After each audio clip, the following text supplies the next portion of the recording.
แบบเปลี่ยนไปเยอะเปลี่ยนแปลงตัวเองเพื่อทุกคนเปลี่ยนแปลงตัวเองเพื่อทุกคนมันจากที่เราต้องคุมเกมอะกลายเป็นเขาคุมเกมถ้าเกิดอยากทำได้ทำอะไรแทนนะคะนอนแทนไว้หลายอย่างแต่จบที่เล่นพลุ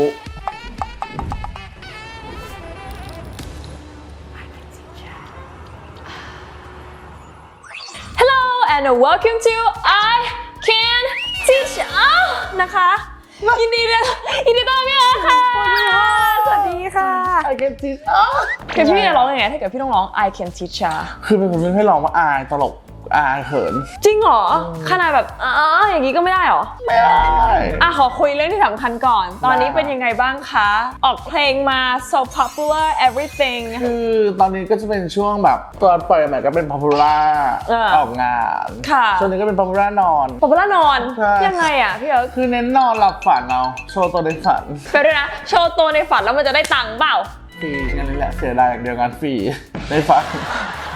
ไม่คือช่วงที่ออกใหม่ๆก็จะมีงานเยอะนิดนึงช่วงนี้ก็ได้แบบพักบ้างอะไรอย่างเงี้ยจะบอกว่าเพลงเนี่ยเป็นเพลงแรกหรือเปล่าคะเพลงแรกครับเป็นเพลงแรกเราดังทั่วประเทศนะคะทุกคนคงได้ยินเลือดกุบบีต้องมีอะไรผิดพลาดตรงไหนไม่เข้าใจเลยสักครั้ง yes แล้วก็ได้รางวัลเยอะด้วยรู้สึกยังไงบ้างคะคิดว่ามันเป็นช่วงจังหวะที่เป็นช่วงต้นปีสิ้นปีกำลังจะต้นปีอะไรแบบนี้แล้วแบบว่ามันยังไม่ได้มีใครปล่อยเพลงจังหวะนั้นแล้วเราดันปล่อยพอดีแล้วจังหวะมันถูกเพลงมันฟังง่ายมันก็เลยแบบพาให้ได้รางวัลไปด้วยขอเล่านิดนึงของสตอรี่เพลงนี้ได้ไหมคะคือเหมือนกับหนูก็รู้มาว่าที่จริงจะทำเป็นเพลงตลกพี่มิกซ์เป็นคนแต่งให้ใช่ไหมคะใช่ยังเป็นคนแต่งให้เขาโกหกหนูยังจำได้เลยวันนั้นที่เราไปออกกองด้วยกันแล้วเขาบอกใช่ว่าเขาเป็นญาติของสุนทรภู่แล้วเขาบอกว่าญาติเขาเป็นคนแต่งเพลงช้างเคยใช้เพลงใช่ป่ะโอ้ my god ครอบครัวอยู่คือศิลปินตัวจริงอ่ะคือถ้าตามหลักเนี่ยคนไม่เชื่อแต่เป็นญาติกับสุนทรภู่ละไม่รู้แอบเชื่อดิไม่แต่สุนทรภู่เขาเคยมีชีวิตจริงๆไงก็เขาต้องมีลูกมีหลานสักคนไหมล่ะคือต้องบอกว่าเพลงเนี่ยเขาแต่งคือบอกว่าพอเป็นเพื่อนกันอยู่ด้วยกันทุกวันเงี้ยคือมันแบบสามารถพูดแทนกันได้อะไรเงี้ยใช่มันก็เลยออกมาแบบตรงโจทย์ตรงใจแล้วทำไมเปลี่ยนจากแบบแนวตลกกลายเป็นแบบว่าเพลงซึ้งเพลงคือไม่เชิงตลกหรอกคือตอนแต่งเนี่ยเลือกโจทย์กันว่าอยากได้เพลงแต่ก่อนนะ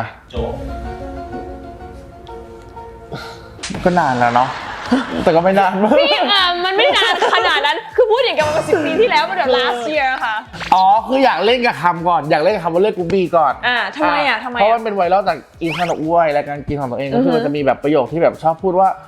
ถ้าไม่อยากให้ทำอะไรให้ปฏิเสธว่าเป็นเพราะกรุ๊ปเลือดอะไรทำไม่ได้อะไรเงี้ยก็เลยต้องมีคำว่าเลือดกรุ๊ปอยู่ในเพลงโคตรสุดยอดของความขี้เกียจอะฉันทำไม่ได้ฉันไปไม่ได้ฉันอะไรไม่ได้ฉันเลือดกรุ๊ปของฉันเองคือเป็นคนไม่สู้ว่าชีวิตอะเน้นอ้าวไปก่อนนั่นแหละก็เลยยังมีก็เลยเอามาแต่งให้แล้วก็ได้โจทย์ว่าไม่อยากให้เศร้ามากสุดท้ายแล้วไฟนอลมาแล้วพอเลือกชื่อเพลงเลือดกรุ๊ปออกมาคนดันคิดว่าเป็นเพลงตลกใช่คนก็เลยแบบงงแล้วแต่ความปังตรงนี้มันไปกินเวลานอนทำไมมีอะไรกับการนอนขนาดนั้นนะคะเราจะนอนเข้านอนเนี่ยคือประมาณ6 โมง 7 โมงเย็นเช้าใช่แล้วเราก็จะนอนกลายเป็นว่าพอเรานอนครบ8 ชั่วโมงหรือ7 ชั่วโมงเนี่ยมันก็จะกลายเป็นว่าตื่นเย็นแบบเปลี่ยนไปเยอะเปลี่ยนแปลงตัวเองเพื่อทุกคนเปลี่ยนแปลงตัวเองเพื่อทุกคนพี่เปลี่ยนแปลงให้เวลาเท่ากับทุกคนมากขึ้นจากแบบว่า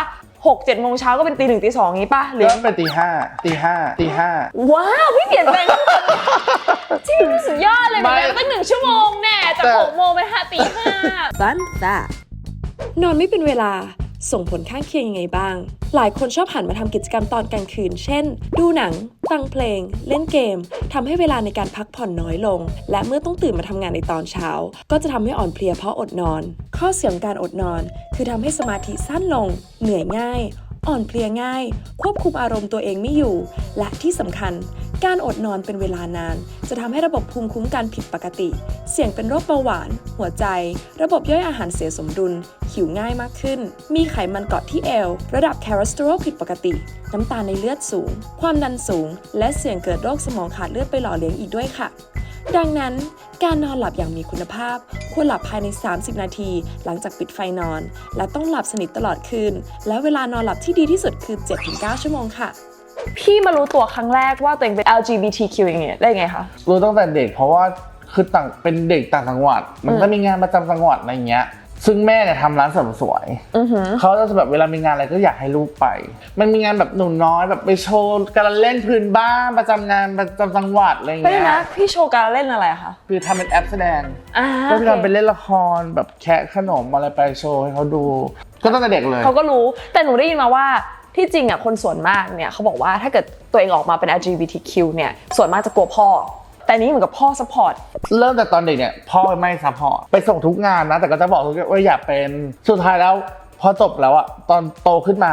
กลายเป็นว่าเหมือนพ่อน่าจะเข้าใจมากกว่า แต่เห็นว่าตอนม.ปลายเนี่ยเริ่มที่จะแบบอยากไว้ผมยาวอยากจะแบบว่าอะไรอย่างเงี้ย ปิดเทอมม.6 เนี่ยหยุด6 เดือนก่อนขึ้นมหาลัยเราก็จะเริ่มไว้ผมยาวแล้วจะเป็นแบบลองทรงแบบ อุ๊ยเนี่ยนี่ก็ไว้ก็คือมาจากม.6 นะคะ ใช่อันนี้เป็นผมคนอื่นด้วย ที่เขายืมมาเพราะว่าเช่ามา แล้วสวัสดีซ่าด้วยนะนี่เป็นคนเล่าด้วยสวัสดีซ่าด้วยทีนี้ปุ๊บถึงไหนแล้วนะถึงไหนแล้วนะ ม.6 เทอม ม.6 6 เดือน จะไว้ผม ทีเนี้ยแม่เป็นช่างเสริมสวย อืม แม่ก็จับเรานั่งเลยเขาก็ตัดผม เราเข้าใจว่าโฮซอยเพื่อความเก๋เป็นพี่ใหญ่หรือเปล่าแบบผมซอยสั้นเปรี้ยว สรุปแม่ตัดสั้นเป็นผมผู้ชายเลย เสร็จปุ๊บร้องไห้เลย แล้วหลังจากนั้นเขาก็เข้าใจไปเลยเพราะเขาเหมือนเขาเล่าว่าครั้งที่เขาจะพิสูจน์ว่าเราจะอยากเป็นจริงๆไหมอ่ะคือครั้งนี้ที่เขาตัดผมเราว่าเราจะแบบว่ามีรีแอคชั่นยังไงอะไรเงี้ยแล้วหลังจากนั้นเขาก็แบบเปิดเลย หนูไปรู้ว่าพี่อ่ะเป็นคนไม่มีแฟนเท่าไหร่แบบไม่ได้มีแฟนเยอะ 2 คนคบตั้งแต่2 อนุบาล ขวบจนถึง28เราเล่นไม่มีใครคบนานขนาดนั้นกูแบ๊กูเป็นเด็กเกินมีแค่2 คนคือต้องเล่าอย่างนี้ว่าพออยู่อาจจะเป็นด้วยว่าไม่รู้เกี่ยวไหมนะพออยู่ต่างจังหวัดเนี่ยเราไม่สามารถเป็นแฟนกับคนนู้นคนนี้ได้เพราะว่าจังหวัดมันค่อนข้างเล็กอะแล้วเรารู้สึกว่าเราก็ไม่ได้ตัวท็อปที่หน้าตา beauty inside out อะไรอย่างเงี้ย แม่ตัวในจังหวัดเหรอ ใช่แล้วทีเนี้ยคือเป็นจังหวัดเล็กมากแบบเรารู้จักแค่ตูดตอนนั้นอะแบบตูดเด็กยังไม่มีการแบบว่าเป็นอุ้ยคนนี้เป็นเกย์ลุคมันยังไม่มีอะไรอย่างนั้นเราก็เลยแบบเก็บตรงนั้นไว้ว่ายังไม่มีแฟนแล้วเพิ่งมามีจริงๆตอนมหาลัยประมาณปี 2ละ มันเป็นยังไงคะ คือเริ่มโตแบบเปิดกว้างใจแตกแฉลกค่ะ เธอเริ่มใจแตกยังไงเหมือนกับว่าตอนที่ผมยาวแล้วผมมันไว้ถึงไง ยาวแล้วผมยาวแล้ว ผมเราหรือผมคนอื่น ผมแฟนเราเนี่ยยาว ผมเราสิผมเรายาวแล้ว ค่ะ คือแล้วเราก็แบบว่า ไปเจอได้ยังไงอะไรยังไงอะ เล่นแอปไฟ คือตอนช่วงนั้นเราทุกคนต้องเล่น แล้วก็เจอคนนี้เพื่อนคนแรก เจอกันแล้วก็คุยกันหรือยังไงอะ คือคุยกันก็คือแบบเดียว แล้ว ก็ได้เลย แล้วเธอตื่นเต้นไหมมีอะไรครั้งแรกแบบเนี้ย ตื่นเต้นมากไม่เข้าใจใหม่ต่อโลก แล้วพี่เห็นแล้วพี่ทำยังไงกับมันนะ คือเราก็ต้องทำตามสัญชาตญาณอ่ะ มันมาถึงตรงนี้แล้วสกัดตัวก็ไม่ได้ รับตัวก็ไม่ได้ พูดตลอดว่าต้องคุยก่อนถึงจะคบแต่อันนั้นคือนัดกันมาว่าจะลอยกระทงพอดี เฟสติวัลที่คนเสียตัวมากที่สุดนะคะในประเทศไทยคือเทศกาลลอยกระทงเธอเป็นหนึ่งในคนในสถิติเลยถ้าเกิดมันอยู่ในสถิติเธอคือคนนั้นอะ ใช่คือเป็นเรานัดกันมาจะมาลอยกระทง มันคือแผนไว้หลายอย่างแต่จบที่เล่นพลุ คือพลุจริงๆได้ใช่แล้วที่ปุ๊บเขาอาจจะมาส่งก็จอดรถหน้าหอแล้วก็ได้กันเลยตรงนั้น หนูถามหน่อยพี่ทำยังไงข้างหน้าเหรอหรือมันอยู่ข้างหลัง คือบอกคนขับข้างหน้าเลยตอนที่บนรถยังไม่ถึงขั้นสอดใส่คือแบบว่ายั่วเพราะว่าเราก็แบบ ดาวยั่ว เราก็แบบยั่วเราเรียนมาแค่นี้ไงแล้วก็พยายามทำให้เต็มที่แหละ แล้วพี่คิดว่าพี่ทำเต็มที่ไหมถ้าเกิดคิดถึงคะแนนตอนนั้นกับวันนี้ที่ทำได้มากขึ้น นี่ว่าได้มากกว่านี้ เราจะทุบกระจกรถออกไปดั้งหน้าคอนโซลหน้าแล้วก็ตีลังกาม้วนเข้ามาอีกทีใครจะไปรู้วันนั้นเราจะทำได้แค่นั้นไง เอาวันนั้นแค่นั้นโอเคแล้วอันนี้คือถือเป็นแฟนคนแรกหรือเปล่าคะ คนแรกเขาก็ประมาณ6-7 เดือนไม่นาน โอเคแล้วหลังจากครั้งนั้นเนี่ยเหมือนกับพี่มีแฟนแค่2 คนแต่ว่าพี่มีพาร์ทเนอร์กับการมีเซ็กส์เนี่ยมากกว่านั้นไหมคะ คือก็เคยมีแบบร่ำเรียนวิชาความรักเป็นรุ่นน้องอายุน้อยกว่าอะไรเงี้ย เขาแล้วเรียนอะไรบ้างคะ มันเป็นประสบการณ์ใหม่ของเรา ว่าเขาเก่งมากเหมือนอาจารย์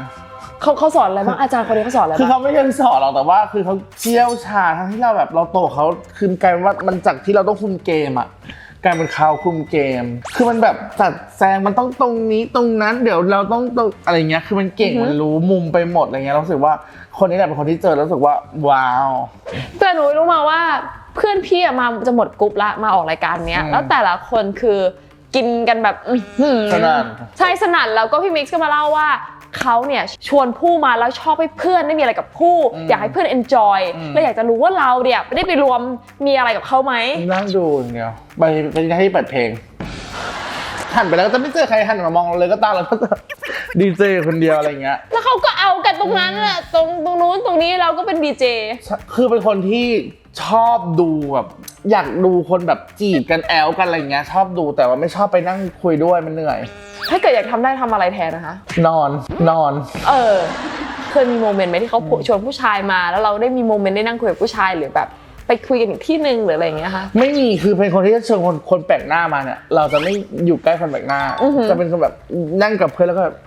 ดูสิอะไรเงี้ยเป็นฟีลเมามอยอะไรมากกว่าใช่งั้นถ้าเกิดให้พี่ลองเลือกดูว่าถ้าเกิดพี่ห้ามมีเซ็กส์ตลอดชีวิต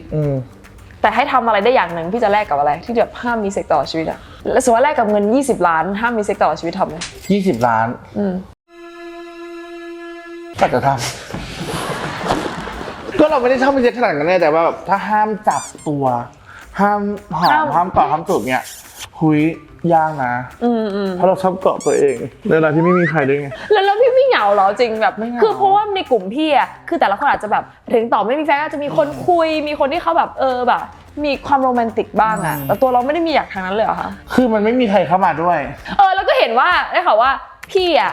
จะกลัวคน DM มาไม่ตอบทำไมอะเราอยู่ในกลุ่มที่มันแบบเพื่อนชอบแกล้งเราก็คิดว่าทุกคนเนี่ยต้องอยากแกล้งเราถ้ามีคนหนึ่งทักมานั่นคือเพื่อนเราจะไปจ้างเขาตอนคุยแล้วพอมันเริ่มแปลกปุ๊บสงสัยยายมิกจ้างมาทำไมพี่มิกเป็นคนแบบนี้เนี่ยทำไมพี่แล้วก็เลยแบบเล่นเป็นบทแบบคิดถึงอะไรอะคิดถึงอะไรเพิ่งคุย2 วันเราอย่างนี้เลยเพราะว่าเราคิดว่าถ้าเราตามนะว่าคิดถึงปุ๊บยายมิกเอาละแคปวายคิดถึงผู้ชายเพิ่งไป2 วันเอาลงสตอรี่แชร์โพสต์กระหน่ำแต่จริงๆแล้วไม่ใช่ไงดูระแวงนะคะการเราคบเพื่อนกลุ่มนี้ก็ดูระแวงนะคะระแวงว่าคือแล้วกลายเป็นว่าเราก็เลยวันร้ายใส่เขาแบบอะไรอ่ะไม่เข้าใจไม่นู่นสรุปเขาเลิกคุยปุ๊บเราถึงได้รู้ว่าไม่ได้มีใครจ้างเขานี่คืออยากบอกตรงนี้นะคะว่าแล้วเขาแบบปิดที่ใส่กลับมาใหม่จะคุยดีๆเลยใช่ไหมเพราะว่าตอนที่เลิกคุยไปปุ๊บไปส่องเขามีแฟนจนเขาเลิกกับแฟนเราก็ยังส่องเขาอยู่ทุกวันนี้ยังส่องอยู่ไหมจริงทุกนี้ไม่ได้ส่องละพอพูดถึงเรื่องเซ็กส์แล้วพี่ว่า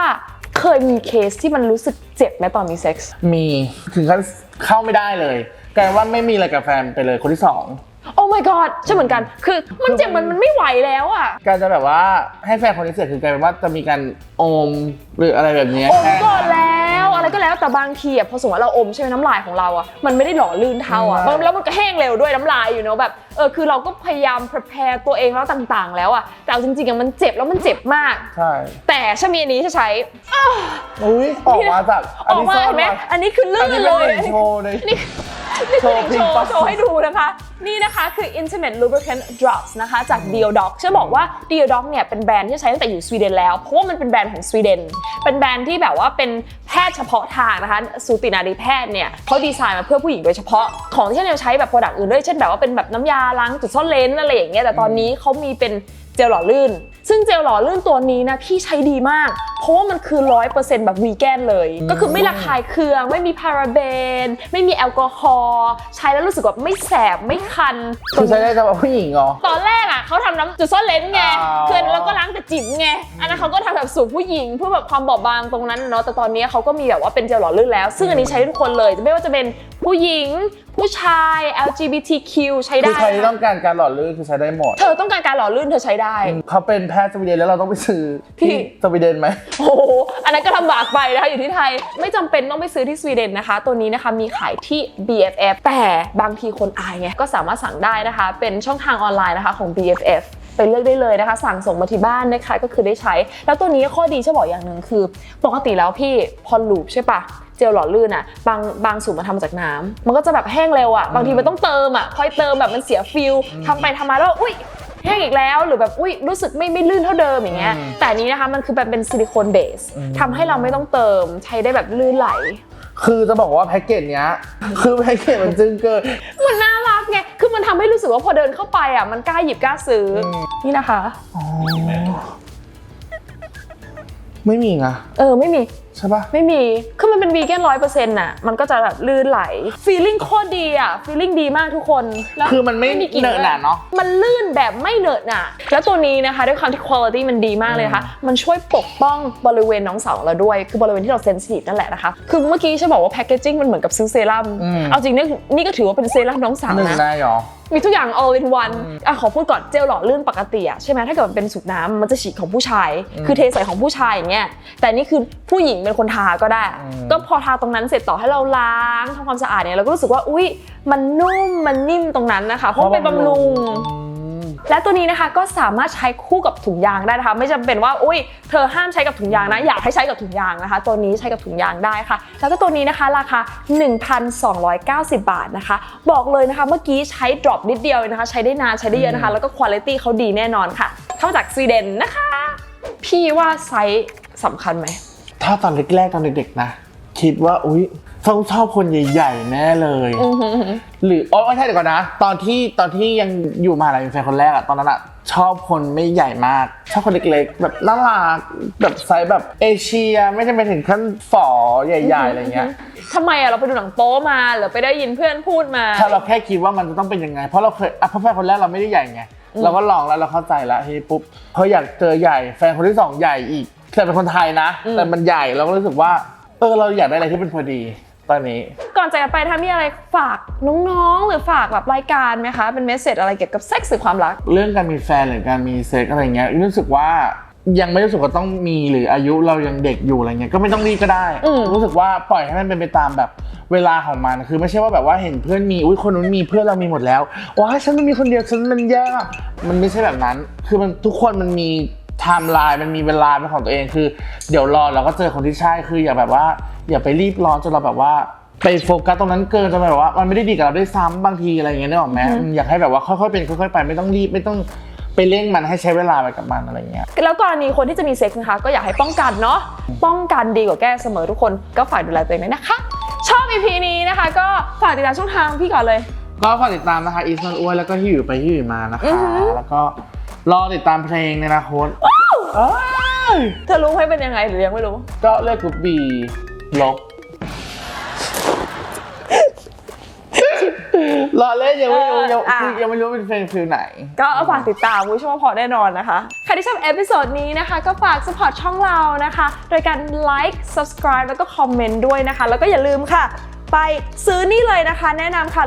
Intimate Lubricant Drop นะคะจาก Deodoc นะคะสั่งให้การมีเซ็กซ์ฟินมากขึ้นเป็นความสุขที่แชร์กันและกันค่ะรอติดตามเพลงในอนาคตก็ไปติดตามทางช่องได้เลยไม่รู้อันนี้รู้อะไรมาไม่รู้อยากขำตัวเองหรือมันเป็นอะไรบอกหินได้เปล่าเป็นฟีลไหนคือเป็นฟีลแบบว่าเธอจะมีแฟนเหรอฉันก็ยังอยู่ได้อะไรเงี้ยไม่ได้รีบร้อนที่จะมีแฟนโอเคคือนั้นคอลแลบใครหรือเปล่าอาจจะเป็นดิชาร้อนกี่ฉันร้อนกี่จังเลยร้อนกี่อยากให้มีนะอยากให้